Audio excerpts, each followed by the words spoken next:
Let us continue with week 6 section 2. In section 1 week 6 we have talked about philosophy, we have talked about Indian philosophy. Now we will continue with history of Indian philosophy, different schools of Indian philosophy.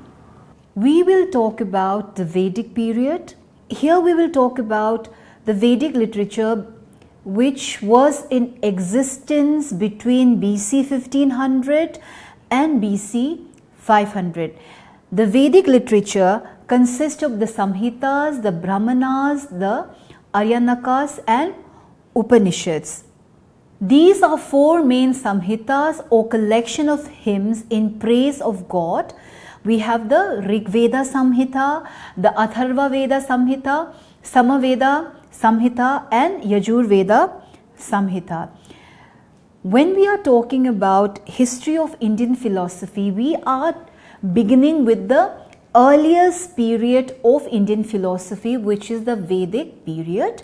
And this Vedic period, the literature between, when we talk about Vedic period, we are talking about BC, between BC 1500 and BC 500. They consist of the Samhitas, the Brahmanas and the Aryanakas and Upanishads. The four Samhitas are the Rig Veda Samhita, the Atharva Veda Samhita, Samaveda Samhita and Yajur Veda Samhita. The Rig Veda is a collection of 1028 hymns. The Atharva Veda is a collection of spells and charms. The Samaveda is a collection of songs, mostly from the Rig Veda, and the Yajur Veda consists of many sacrificial formulas and rituals. So, when we talk about Rig Veda is a collection of hymns, Atharva Veda is a collection of spells and charms, the Samaveda is a collection of songs, mostly from the Rig Veda, and the Yajur Veda consisting of many sacrificial formulas and rituals. What do you mean by Veda? The word Veda means knowledge. The Vedas developed over many centuries and was orally passed from generation to generation. Therefore, the Vedas are also known as Shruti or that which is heard. So, when we talk about Veda, what do you mean by Veda? Veda means knowledge, and how was the Veda passed on? The Veda was passed on from generation to generation, that is orally. And therefore, when we talk about Vedas, Vedas are also known as Shruti or that which is heard. It is heard from generation to generation because it was orally, by word of mouth, it was passed on from generation to generation, which is why it is called Shruti or that which is heard. Vedas are a rich source of values for all and especially for the teaching community. While the Vedas encourage you to respect elders, it also encourages critical thinking and analysis. Honesty is immensely valued. Students are to be consistently made aware of the need for the protection and preservation of nature. Citizenship and patriotism are key values which teachers can encourage in the students. So, why are the Vedas so significant? Vedas are very significant because they are a rich source of values. It encourages to respect elders. Honesty is immensely valued. It encourages critical thinking and analysis. Now let us move on to different schools of Indian philosophy. When we talk about different schools of Indian philosophy, we can divide Indian philosophy into two. These are orthodox or Astika and heterodox or Nastika. What do you mean by orthodox or Astika and heterodox or Nastika? In the beginning of section 1, we slightly touch upon what is Astika and Nastika.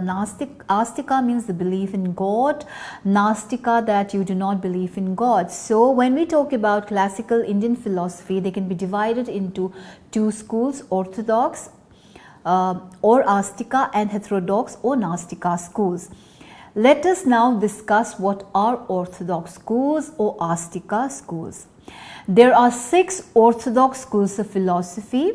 These are Jnana, the school of logic which was started by Aksapada Gautama in the Jnana Sutra in 2nd century BC. Then we have the Vaisesika, the atomist school started in BC 2nd and 4th century by Uluka Kannada in the Vaisika Sutra. Then we have the Samkhya, the enumeration school founded by Kapila before BC 2nd century. Then we have Yoga, the school of Patanjali in the Yoga Sutra of the 2nd century BC. Then we have what is called the Purva Mimamsa, the interpretation of the Vedic text with emphasis on Vedic ritual. This began with the Sutras of Jamini in BC 2nd century. Then we have the Vedanta based on the Upanishads with emphasis on Vedic philosophy. The Vedantas form the end of the Vedas. The basic Vedanta text is Bandaranaya's Brahma Sutras or Vedanta Sutra, written in the beginning of the Christian era. So when we talk about orthodox schools, we are talking about 6 different orthodox schools. We have the Jnana, the Vaisesika, we have the Samkhya, we have Yoga, we have Purva Mimamsa, then we have the Vedanta. Now let us discuss these orthodox schools, these Astic schools in detail. The Jnana school of logic introduced a method based on scientific rules of reasoning by which certain knowledge could be arrived at regarding the object of inquiry. Therefore, the skill of logic and reasoning is developed and the values of verification, fairness, caution are encouraged. There are 5 steps inference by which we arrive at this knowledge. We have what is the proposition, that is proposition of a statement that has to be proved, reason B, the second step, the third step is example, the fourth step is application, then we have the fifth step which is conclusion. How do we apply these 5 steps? The following example will help you understand this better. Let me take an example. Proposition, first step, there is fire on the mountain. Step 2, reason, because there is smoke above it. Example, the third step, where there is smoke, there is fire as in the kitchen. Application, the fourth step, this is the case with the mountain. Conclusion, there is fire on it. So these are the 5 steps. More importantly, this inquiry could only be made under certain conditions. An inquiry was to be undertaken only when a doubt existed. There was the possibility of a certain outcome, there was a proper purpose for the inquiry, and it must contribute to the highest good. That was the Jnana school. Now what does the Vaisesika school talks about? Vaisesika school of individual characteristic deals with physics and the basic idea that nature is atomic. Nature is made up of atoms which are separate from the soul. Therefore, there is a dualism or the existence of 2 separate parts, matter and soul. Substances and qualities coexist. For instance, a rose cannot exist without the quality of color. Therefore, a red rose.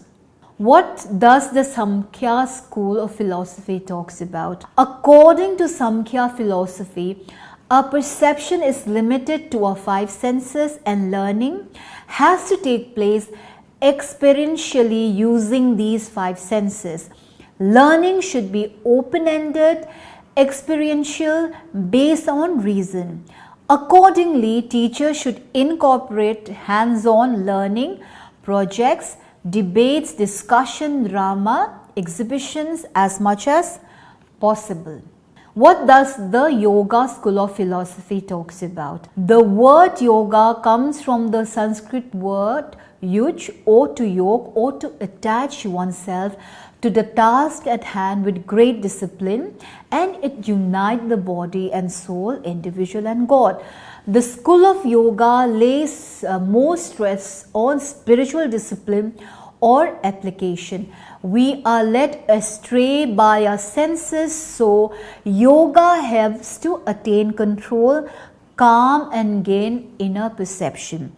So in today's world also, yoga is a very important part of your life which can lead you to attain control. What I mean is, if you make yoga a part of your life, it will become an important part of your life which will help you to attain control, calm, and gain inner perception. What is the Mimamsa school of philosophy? What does the Mimamsa school of philosophy talks about? By the 8th century AD, the Mimamsa school had emerged with the Vedanta. Mimamsa philosophy or darshana was different from all the other schools, for it was a school of inquiry and not a school of salvation. Its original purpose was to explain the Vedas. Then what was the Vedanta school of philosophy? What do they talk about? What are the main philosophy behind the Vedantas? The Vedantas form the end of the Vedas and are the most important of the 6 darshanas. Many features of modern Hinduism and philosophy are taken from the Vedantas and its sub-schools. In the 8th century AD, Sankara's commentaries on Badaranaya's Brahma Sutras introduced the concept of Advaita, non-duality or monism, that is allowing no second. There is only one being, that is Brahma, who is the essence of one universe. Everything is Brahman, and therefore one self or Atma is also Brahman, Atman is Brahman. There are 2 kinds of truths, conventional and absolute. In week 6 section 1, we talked about the concept of moksha, dharma. We talked about the concept of Atma. So what is Atma? Atman is Brahman. One self or Atma is Brahman. Everything is Brahman. Brahman is the essence of one universe. And there are 2 kinds of truth, which is unconventional and absolute. When we talked about the orthodox schools, we have talked about the 6 orthodox schools or astikas. Now we will talk about heterodox schools. These schools do not accept the authority of Vedas and God and are therefore described as Nastikas. We will first deal with the heterodox school. We will talk about Buddhism. Buddhism belongs to the heterodox school. They do not believe in the authority of the Vedas and God and are therefore described as Nastikas. What do we mean by Buddhism? What is Buddhist philosophy? Buddhist philosophy is a system of beliefs based on the teachings of Siddhartha Gautama, later known as the Buddha. Buddhism is a religion that stresses on religious tolerance. In Buddhist philosophy, the 3 features of the universe are known as the 3 marks of existence, yet there is no immortal soul. It talks about the 8-fold path to gain moksha or salvation. We have another school, the heterodox school, which is Jainism. After talking about Buddhism, which is part of what is called the Nastikas or heterodox school, we will talk about another heterodox school, which is Jainism. Jainism is one of the world's oldest religions. The 24th Tirthankara in BC 550 in Bihar in northern India was a contemporary of Gautama Buddha. The Jain philosophy is based on the idea that one has to conquer the negative aspects of human nature in order to realize the truth. the interaction between jiva, that is the living, and the ajiva, that is the non-living, such as chair, tables, is responsible for the evolution of the universe. When the soul is stripped of all its ajiva bondage, it becomes pure and attains salvation. So, what Jainism says, what is the philosophy behind Jainism? Jainism says that there is an interaction between the living, then and the non-living, the ajiva, that is table, chairs, and so on. When the soul is stripped of all its ajiva bondage, it becomes pure and it attains liberation, which is salvation, or you can say moksha. So, when we discuss Buddhism, when we discuss Jainism, you have to know that these two are part of what is called the heterodox schools. Heterodox schools do not accept the authority of Vedas and God, and they are also described as Nastikas. And the philosophy of Nastikas, that is the philosophy of Buddhism and Jainism, are that they believe in what is called, in Buddhism, they believe in what is called the three features of the universe, which are known as the three marks of existence, and there is no immortal soul. And Jainism talks about how when one is free of, when the soul is free of the ajiva bondage, the non-living, then this it will become, then one becomes pure and attains liberation. So in today's class, in section 2, week 6, we have discussed what are the various schools of Indian philosophy. We have talked about the different schools of Indian philosophy, and also we have talked about what is or what has been the history of Indian philosophy. When we talk about the history of Indian philosophy, we talked about the Vedic period, we talked about the various